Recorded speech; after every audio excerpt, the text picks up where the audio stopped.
Yo, what's going on YouTube?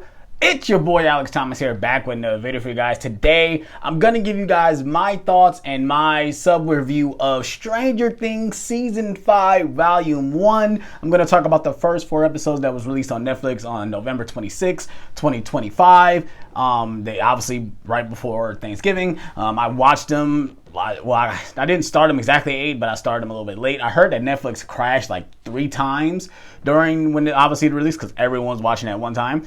But I started a little bit late because I had to catch up on Welcome to Derry. I watched that first, then I watched Stranger Things. So I'm kind of happy it didn't crash on me. But I'm going to give you guys my thoughts on these 4 episodes. I will say spoiler alert, because I'm going to talk about some things I actually want to talk about, and it's going to be spoilery because certain things in this season somehow has blown my mind. It's pretty insane. I probably will be going by episode by episode by episode, giving my thoughts on what's going on, because just the way this show is panned out, it does kind of roll back more fluently than season 4. So yeah, gonna give you guys my thoughts on it. If you guys enjoy videos like this, please hit that like button, please subscribe for more, and let's get into the review, guys. I'm ready to talk about Stranger Things. Let's get it. Let's go.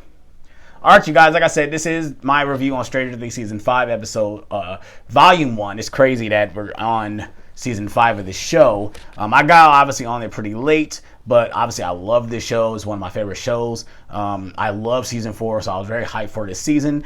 And right off the bat, I can tell you right now, this season is definitely is better paced than Season 4. The fact that the group is secluded into Hawkins, they're literally stuck there, they can't leave, is great to see all the characters in one space. They're not in like different locations. Besides, obviously, the upside down and the right side up. I love that these characters all get to interact with one another. They are together, especially obviously in school and stuff like that. They're all together. That's the one thing I love about this season so far. Another thing I love that the characters have developed. Luke is developed. Mike developed. Mike is such a much stronger character in this season than he has been in any other season. He doesn't feel like a footnote from, obviously with 11. He feels like he is taking charge and giving out orders. It's awesome. I love how Mike has grown up in this season.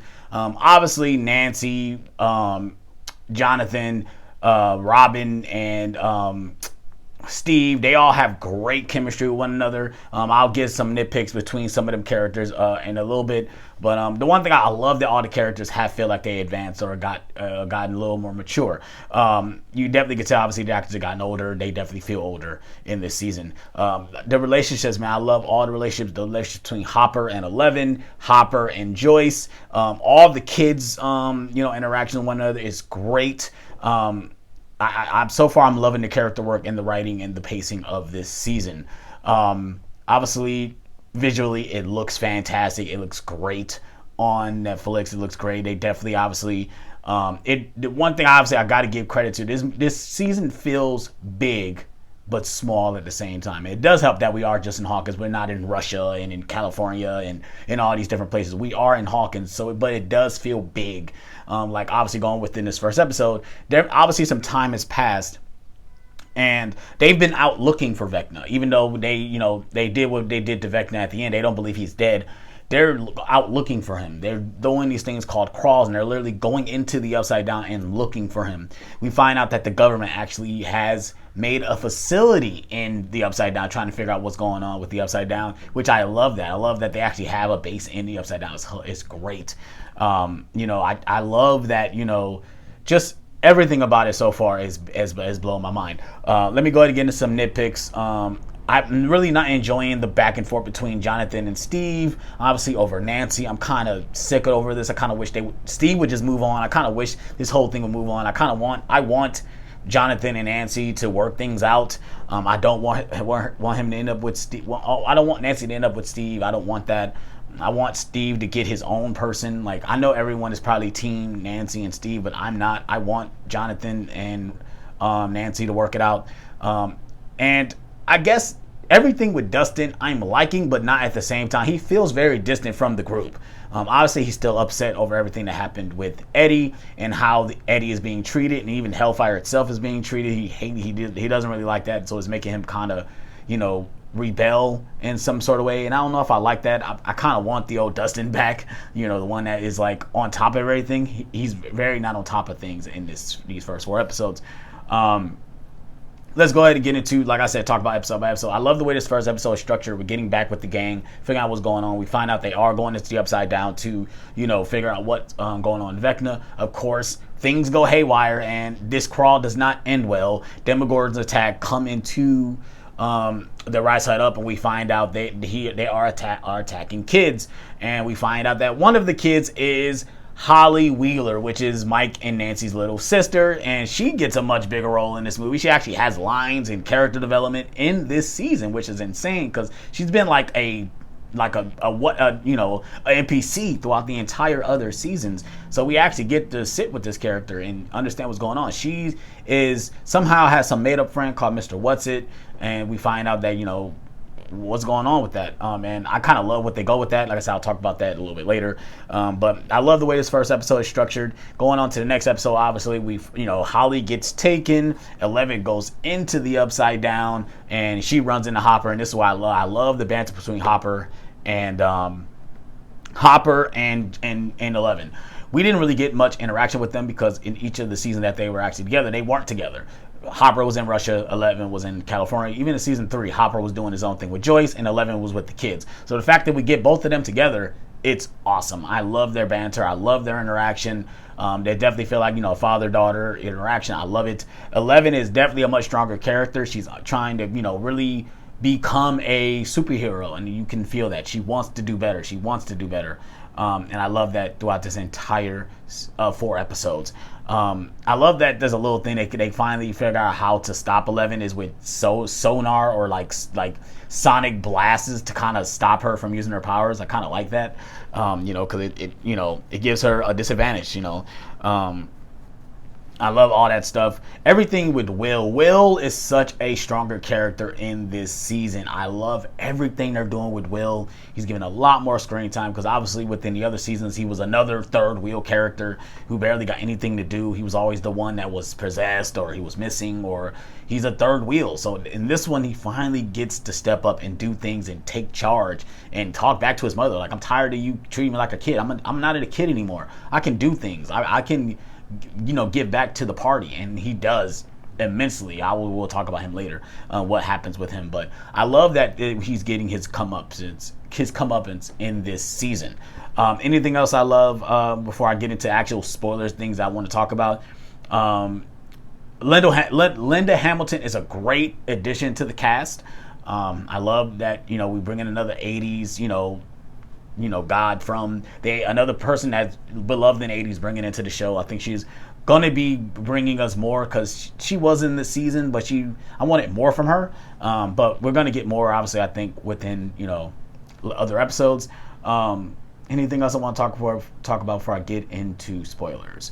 No. Okay, so let's go ahead and get into the spoiler stuff I did want to talk about. For one, Max. Okay, so we all know Max is in a coma, but we find out that Max is stuck in Vecna's mind, because obviously we know in season 4 Vecna would take his victims to his domain, his mind, and does things to them in his mind. So we find out that Max, after she died, she got stuck in his mind. So she kept going through memories and stuff like that, and then found the memory and stayed there because she was trying to get back, but she couldn't get back, and so she kind of accepted her fate that I'm stuck in this thing.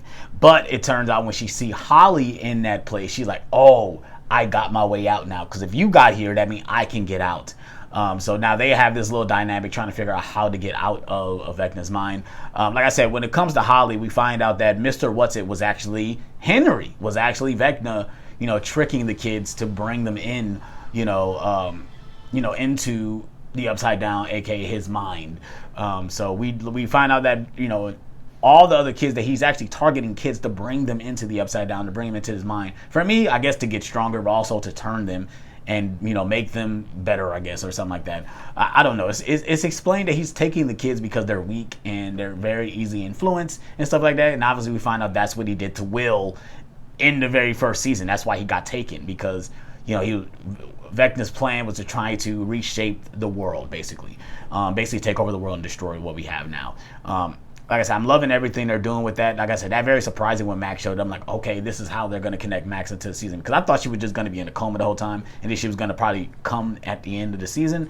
But I guess we'll find out what happens to her later. I don't know whether or not she's going to actually get back to her back to the physical world, because we find out the reason why she was getting there because she heard Kate Bush. She heard the music. So when the music stopped, the portal closed, so she couldn't make it.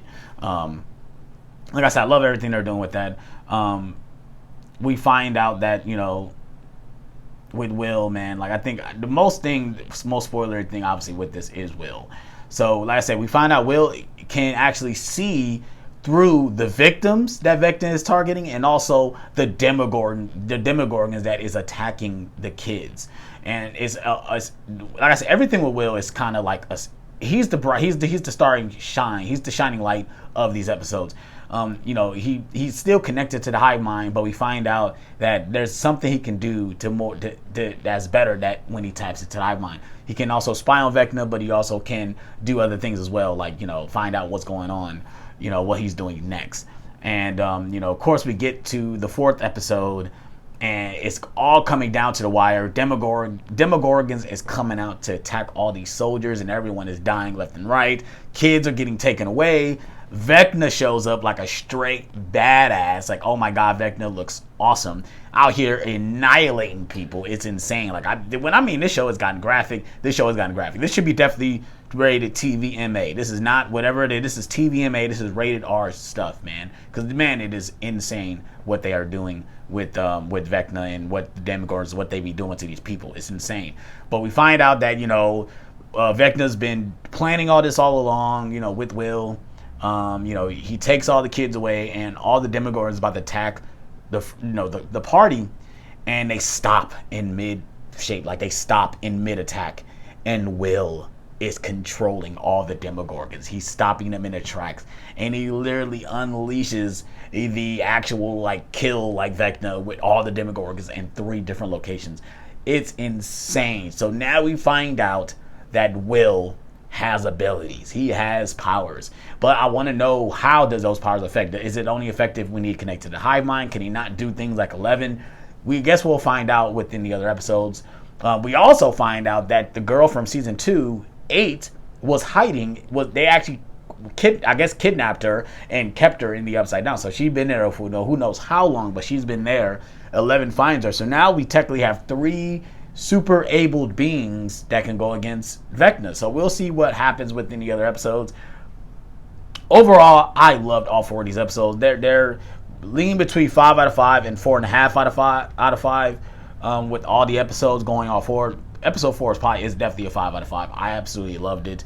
Obviously, the cliffhanger with Will, I jumped out of my seat. I'm like, finally, we give something. Will can do something. He can do more than just cry and be possessed and be hurt. I'm very happy that he is able to do something. We'll see what happens with the other episodes. We gotta wait till Christmas, man, to find out what's going on next. So those are my overall reviews and thoughts on the episodes and the seasons. The episode 1 through 4 of season 5, volume 1. If you guys watched the episodes, let me know what you guys thought about in the comment section below. If you guys enjoyed this video, please hit the like button, please subscribe for more.